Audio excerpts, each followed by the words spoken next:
Kalau teman-teman belajar dari bukunya Dr. David R. Hawkins mengenai power and force, teman-teman akan mendapati bahwa ada dua perasaan yang akan menentukan kita itu akan sering mengalami keberuntungan atau justru sebaliknya kita akan sering mengalami kesialan. Nah, kita akan bahas kalau untuk mengalami keberuntungan, kita itu harus berada di perasaan cinta.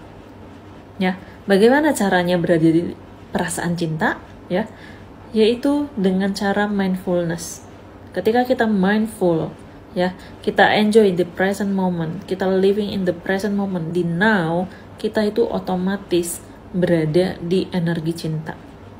Nah, lalu yang sebaliknya, perasaan apa yang akan menimbulkan kesialan, yaitu fear, ya, ketakutan ke bawah itu. Kalau kalian lihat tabelnya Dr. David R. Hawkins di Power and Force itu, ketakutan ke bawah itu adalah segala perasaan yang negatif, ya, frekuensinya juga rendah, dan frekuensi dengan yang namanya sakit, penyakit, virus, bakteri. Makanya jangan heran orang yang lagi ngalamin ketakutan, ya, orang yang enggak sabaran, orang yang overthinking, orang yang tidak bisa memaafkan, orang yang khawatiran, orang yang terlalu melekat, biasanya mereka kan sering yang mengalami yang namanya sakit-sakitan. Ya, orang yang stres contohnya pasti akan sering ngalamin sakit migrain, ya kan? Sakit penyakit psikosomatis. Nah, di frekuensi fear ini juga itu satu frekuensi dengan yang namanya entitas bawah, ya, kematian juga di sana. Jadi fear ke bawah itu termasuk rasa malu, ya, nggak bisa memaafkan, kebencian, itu semua di situ. Itu satu frekuensi juga dengan yang namanya kematian.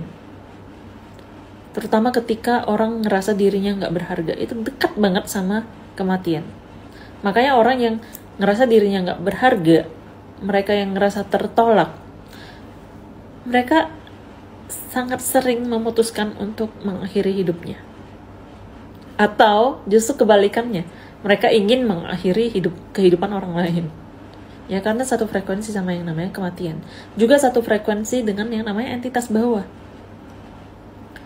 Ya, makanya orang yang lagi depresi itu sering mendengar bisikan-bisikan, ya, atau sering melihat penampakan, sering digangguin. Semakin kita takut sama hantu, semakin kita sering diganggu sama hantu. Semakin kita takut sama hantu, semakin kita akan sering melihat penampakan. Ya kan? Dan yang paling menarik adalah, ini yang aku mau sampaikan, ini intinya yang paling menarik adalah, aku menemukan di kitab suci, ya, di kitab suci Alkitab, ada satu kalimat yang terus-menerus diulang-ulang, dan itu adalah kalimat yang paling banyak ditemukan, paling sering diulang di kitab suci itu. Tahu apa? Kalimat itu adalah do not fear, atau jangan takut. Diulang sebanyak 365 kali. Itu adalah kalimat yang paling sering diulang. Jangan takut, jangan takut, jangan takut.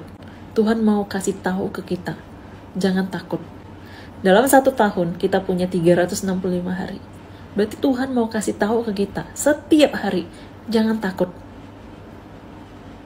Ini pesan yang sangat powerful banget, teman-teman. Dan aku yakin ini bukan kebetulan. Kenapa kata jangan takut itu terus-menerus diulang di Alkitab? Karena frekuensi takut ini itu yang membawa kesialan ke dalam hidup kita. Jadi kita harus putus polanya. Oke? Wow, ini luar biasa banget nih. Thank you and I love you.